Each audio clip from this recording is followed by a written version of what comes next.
Welcome back to the channel. It is RacerX, and today I've got a pretty exciting little video. I actually heard back from the leaders at Stellantis. Actually, one of the senior leaders wrote me back finally after a couple of different emails back and forth. Got a little bit of information. Wasn't exactly what I was kind of hoping for, but today I will tell you about what was said. Also, you see my HELLCAT in the background here. A lot of you guys know I recently sold that car. Have another interesting little video coming out on this car here very, very soon. But I'm actually looking forward to just telling you guys all about what actually happened with Stellantis and this little email that I exchanged back and forth with the senior leader. So I will let you know. Also, guys, if you are new to my channel, do me a huge favor.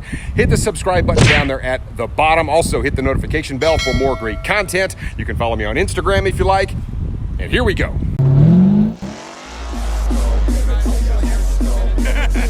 We got the 1,000 horsepower helmet.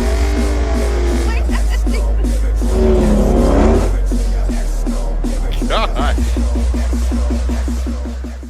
So I want to give you just a little bit of background information so you can sort of understand where this information is coming from, because I get so many comments on a lot of my videos. I get hit up on Instagram all the time. Well, look, RacerX, you know, what's going to happen with our beloved muscle car segment now that Stellantis has taken over FCA, Dodge, Chrysler, all of that good stuff. Anytime you get a new parent organization, sometimes weird things happen. We know there are lots of moving parts with the EPA right now. So are the V8s going to go away?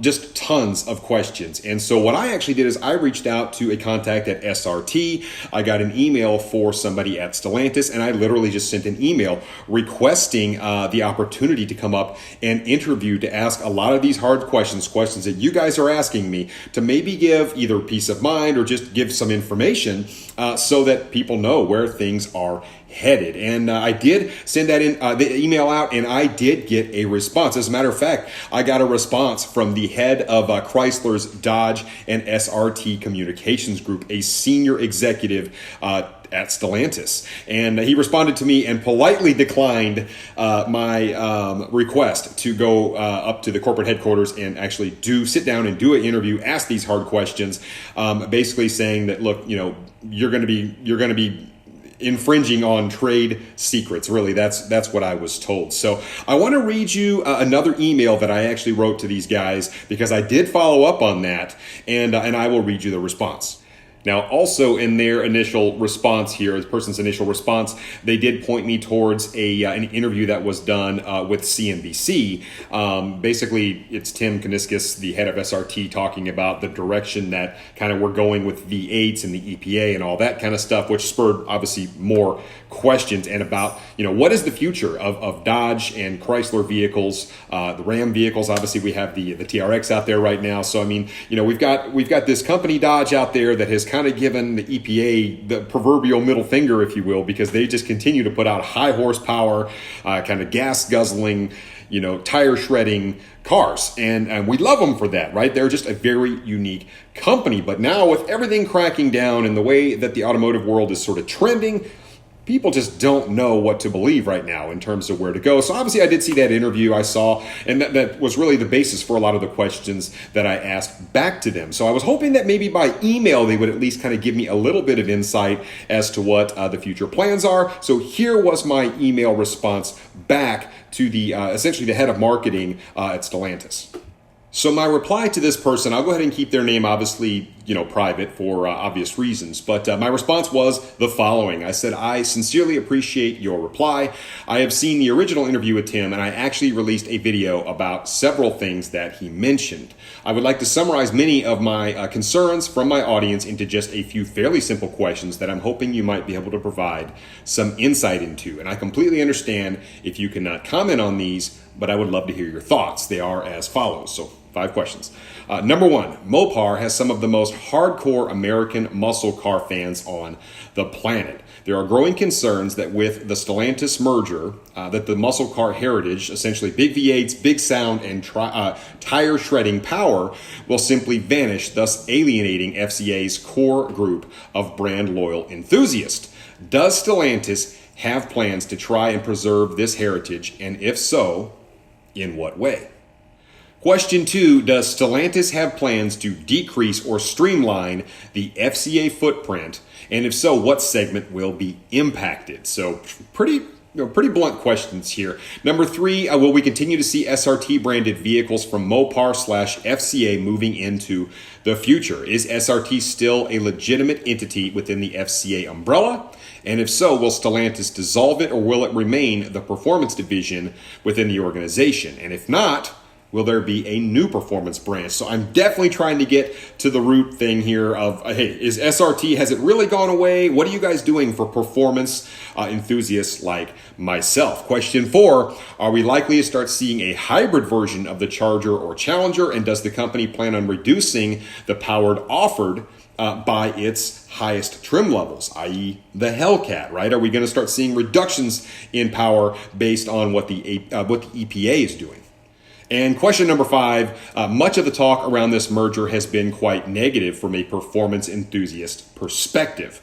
Perhaps this is an unfair perception, but it seems to be prevalent. Does Stellantis have anything in store for the FCA community that might be worth getting excited about? If so, what can you share with us? Those are my questions. I also said, obviously, there are many other questions that I have, but I feel like these 5 would be a fantastic start to the conversation. Please let me know your thoughts or the thoughts of the team if you are at liberty to do so. Thank you so much for your time, RacerX.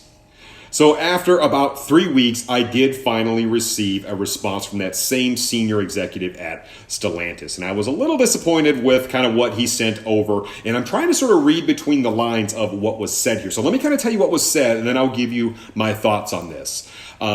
He says, hello, RacerX. I don't wish to offer an on-the-record Q&A for your followers at this time. I've read through the questions several times, good stuff, but unfortunately, nearly every line of questioning takes us into future product plan territory. And we try not to give our competitors a heads up in regards to our plans. But I do see so much for U.S. enthusiasts of Stellantis performance vehicles to celebrate in 2021. Look at what our dealers are offering. 3 SRT powered or branded trims at Jeep, 1 SRT powered entry for Ram, 2 Dodge Durango SRTs, 4 SRT powered or branded Dodge Charger trims, and 7 SRT influenced Dodge Challengers. There's not another automaker on our level when it comes to understanding this market and delivering. Best regards.